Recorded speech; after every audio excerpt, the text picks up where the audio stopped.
பிரியமானவர்களே, எப்படி இருக்கீங்க? நல்லா இருக்கீங்களா? சந்தோஷமா இருக்கீங்களா? இயேசு கிறிஸ்து உங்க மேல ரொம்ப பிரியமா இருக்கிறார். பிறகு எதுக்கு துக்கமா இருக்கிறீங்க? இந்த இடம் பாத்தீங்களா, அழகா இருக்குதா? இது ஆண்டவர் நமக்கு தந்திருக்கிற ஜெபமலை. இந்திய தேசத்திற்காக இரவும் பகலும் இங்க ஜெபம் நடைபெறுகிறது. கர்த்தரை கொடுத்த ஜெபமலை கர்த்தருக்கு பிரியமானபடி உருவாக்கப்பட்டு இருக்கிறது. இங்க தினமும் மக்கள் பல இடத்திலிருந்து வருவாங்க. இங்க தங்கி இருந்து தேசத்துக்காக ஜெபித்து கொண்டே இருப்பாங்க. அதுக்கான எல்லா வசதியும் செய்யப்பட்டு இருக்கிறது. சரி, இன்றைக்கு ஆண்டவர் உங்களுக்கு என்ன வார்த்தை வைத்திருக்கிறார் தெரியுமா? 128ஆம் சங்கீதத்துல 2வது வசனம், உன் கைகளின் பிரயாசத்தை நீ சாப்பிடுவாய், உனக்கு பாக்கியமும் நன்மையும் உண்டாயிருக்கும். கையின் பிரயாசம், நம்ம எல்லாருமே உழைக்கிறோம்ல. சிலர் ஆபீஸ்ல வேலை செய்றீங்க, சிலர் தோட்டத்துல பயிர் செய்கிற அந்த வேலை செய்றீங்க, சிலர் பிசினஸ் செய்யறதுக்கு காலையிலே போய் கடினமா உழைக்கிறீங்க, சிலர் டீச்சரா இருந்தாலும் அதுக்கு பிரயாசப்பட்டு உழைக்கிறீங்க. அது மாதிரி எல்லாருமே பிரயாசப்படாம நம்ம சாப்பிட முடியாது, வாழ முடியாது. நம்ம உழைக்கிறோம். ஆண்டவர் உழைக்கிறதுக்கு பலன் தருகிறார். மாதம் முழுதும் உழைச்சா நமக்கு ஒரு சம்பளம் கிடைக்கிறது. அல்லது 3 மாசம் கஷ்டப்பட்டு நிலத்துல பயிர் செய்தா அறுவடை கிடைக்கிறது. அந்த கையின் பிரயாசத்தை நீ சாப்பிடணும். அதான் கர்த்தர் கொடுக்கிற ஆசீர்வாதம். ஆனா சிலருடைய வாழ்க்கையில அப்படி இல்லை. நீங்க வேத புஸ்தகத்துல பாத்தீங்கன்னா, இஸ்ரவேல் மக்கள் விதைச்சு அவங்க பயிரெல்லாம் நீர் பாய்ச்சி களை பிடிங்க எல்லாம் காத்திருப்பாங்க. விளைந்து வரும் அறுவடை டைம்ல மீதியானியர் சத்துருக்கள் வருவாங்க, பக்கத்து நாட்டை சேர்ந்த மோவாபியர் வருவாங்க, பெலிஸ்தர்கள் வருவாங்க. இவங்களெல்லாம் விரட்டிட்டு அறுத்து பலனு கொண்டு போயிருவாங்க. காலமெல்லாம் கஷ்டப்பட்டது இவங்க உழைச்சது. ஆனா சத்துருக்கள் அதை கொண்டு போயிருவாங்க. இன்னைக்கு நிறைய பேர் மாசம் முழுவதும் கஷ்டப்படுறீங்க, வேலை செய்றீங்க. கடைசியில வட்டி வட்டி வட்டின்னு சொல்லி யாரோ ஒருத்தர் உங்க பணத்தை கொண்டு போயிடுறாங்க. அது இல்லாதபடிக்கு சில தவறான பழக்கத்துக்கு இடம் கொடுத்து உங்களை ஏமாத்தி வஞ்சித்து உங்களுடைய பணத்தை சுருட்டிட்டு போயிடுறாங்க. சிலர் ஆஸ்பத்திரிக்கு போய் எல்லா பணத்தையும் கொடுத்துட்டு கஷ்டப்படுறாங்க.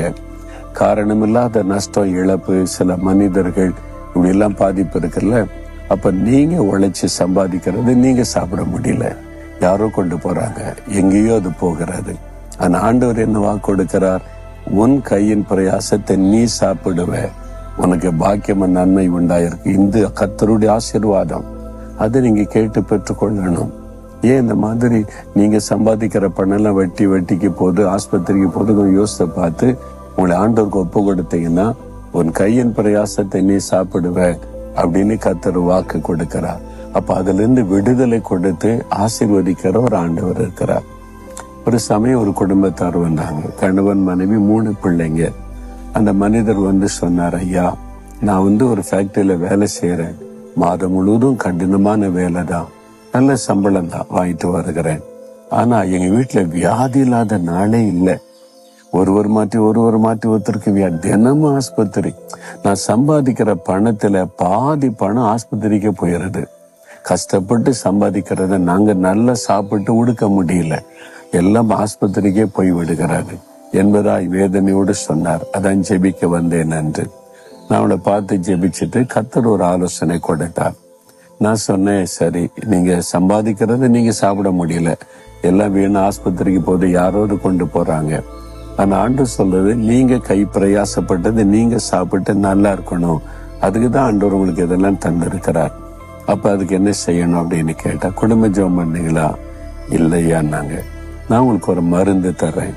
ஒரு டாக்டர்கிட்ட போனா நீங்க ஒரு வியாதி சொன்னா மாத்திரை 3 வேளை சாப்பிட என்ன பண்ணுவீங்க? மருந்து சாப்பிட்டா தானே சுகமாகும். சரி, நான் உங்களுக்கு ஒரு மருந்து சொல்றேன். என்ன செய்யணும்? தினமும் ஒரு 20 நிமிஷம் குடும்ப ஜெபம் பண்ணணும். உங்க மனைவி 3 பிள்ளைகளை வச்சு உங்க வீட்டுல உட்கார்ந்து 2 பாட்டு பாடுங்க, வேத வசனத்தை வாசிங்க, ஜெபம் பண்ணுங்க. 20 நிமிஷம் தான் தினம் நீங்க செய்து பாருங்க. உங்க வீட்டுக்குள்ள மாற்றம் ஒரு வியாதி எல்லாம் போயிடும், வீண் செலவெல்லாம் போயிடும். உடனே சொன்னார், எனக்கு ஷிப்டுங்க, சில சமயம் காலையில ஷிப்ட், நைட் ஷிப்ட். பாத்தீங்களா, ஜெபானி வந்த உடனே சாக்கு போக்கு சொல்லுவோம். ஆனா சாப்பாட்டுக்கு 3 வேளை சாப்பிடணும், சாப்பிட்டுறலாங்க. 3 வேளை நீங்க தண்ணி குடிச்சு இதெல்லாம் செய்யணும், அதெல்லாம் ஜூஸ் எல்லாம் குடி, அதெல்லாம் செஞ்சிடலாங்க. 3 வேளை இந்த மாத்திரெல்லாம் போடணும், அதெல்லாம் செஞ்சிடலாங்க. எல்லாத்துக்கும் ஓகே சொல்லுவோம். ஜெபம்னா மட்டும்தான் சாக்கு போக்கு சொல்லுவோம். பார்த்துருக்கீங்களா? அப்ப நான் சொன்னேன், நீங்க இப்ப என்ன ஷிஃப்ட் பார்த்தாலும் 3 வேளை சாப்பிடுறீங்க, நீங்க குளிக்கிறீங்க, புறப்படுறீங்க, உங்களுடைய ட்ரெஸ்ஸை துவைக்க எல்லாம் நடக்குது. செபானி வரும்போது சாக்கு சொல்றீங்க பாத்தீங்களா? அப்போ ஷிஃப்ட்னு போனா நம்ம சாப்பிடாம இருக்கீங்களா? சாப்பிடுறீங்கல்ல. அதே மாதிரி அதுக்கு ஏற்றபடி ஷிஃப்ட்டுக்கு ஏற்றபடி டைம் ஒதுக்கி ஒரு சில நாள் காலையில ஜெபிங்க, ஒரு நாள் நீங்க வேலை முடிச்சுட்டு ஈவினிங்ல ராத்திரில ஜெபம் பண்ணுங்க. ஒரு நாள் உங்களால முடியலன்னா மனைவி பிள்ளைகளை ஜெபிக்க சொல்லுங்க. நீங்க அதை செஞ்சா மாற்றத்தை பார்ப்பீங்க. சரி ஐயா நாங்க செய்யறேன்ட்டு போனாங்க. 2 மாசம் கழிச்சு திருப்பி வந்தாங்க. அதே குடும்பம். நீங்க சொன்ன மாதிரி நாங்க ஒழுங்கா குடும்ப ஜெபம் பண்ணோம். இந்த 2 மாசத்துல 1 பைசா கூட ஆஸ்பத்திரி செலவே வரல. பாத்தீங்களா? அப்ப ஆண்டவர் அற்புதம் செய்ய ஆயத்தம். நம்ம தான் சரியில்லை, நம்ம தான் ஆசீர்வாதத்தை பெற்றுக்கொள்வதற்கான வழி தெரியாம நம்ம ஆசீர்வாதத்தை இழந்து கொண்டு இருக்கிறோம். நீங்க யோசித்து பாருங்க, ஏன் உங்களுக்கு வீண் செலவு வருது? நீங்க உழைக்கிற பணத்தை யாரோ கொண்டு போறாங்க. நீங்க உழைக்கிற பணம் யாருக்கோ வட்டியா போகுதுன்னு இது ஆண்டவர் விரும்புவார் நினைக்கிறீங்களா?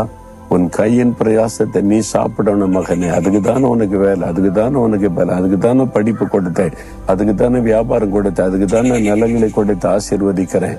இதை இழந்து கொண்டு இருந்தா யோசிக்கணும். ஆண்டவரே, என்னுடைய தவறுகள் பாவங்களை மன்னிச்சு எங்களுடைய கையின் பிரயாசத்தை நாங்க சாப்பிடணும், அப்படி ஆசீர்வதிங்க. இந்த வட்டி இந்த கடன் அதுல இருந்து விடுதலை கொடுங்க. அதெல்லாம் வேண்டாம், நீ ஒப்பு கொடுத்து நீங்க ஒழுங்கா குடும்ப ஜெபம் பண்ணி வசனத்தின்படி நடக்க ஆரம்பிச்சீங்கன்னா பெரிய மாற்றத்தை காண்பீங்க. இன்றைக்கு உங்களுடைய கையின் பிரயாசத்தை ஆசீர்வதிப்பாரு. இன்றையிலிருந்து ஒரு மாற்றம். விசுவாசிக்கிறீங்களா? அப்படின்னு அப்படியே கண்ணை மூடி ஜெபம் பண்ணுங்க. ஆண்டவரே, உன் கையின் பிரயாசத்தை நீ சாப்பிடுவாய் என்று எனக்கு வாக்கு கொடுத்துட்டீங்க. நான் கஷ்டப்பட்டு உழைக்கிற ஆண்டவரை சம்பாதிக்கிற அந்த பணம் வீணாக கூடாது, வட்டிக்கு போக கூடாது, வீண் செலவு வரக்கூடாது. ஆண்டவரை நீர் இன்று முதல் ஒரு அற்புதம் செய்தீங்கள், ஆசீர்வதியும். இனி எங்களுடைய கையின் பிரயாசம் உழைப்பின் பலனை நாங்க அனுபவிக்கணும். அப்படி ஆசீர்வதியும். இயேசுவின் நாமத்தில் ஆமேன், ஆமேன்.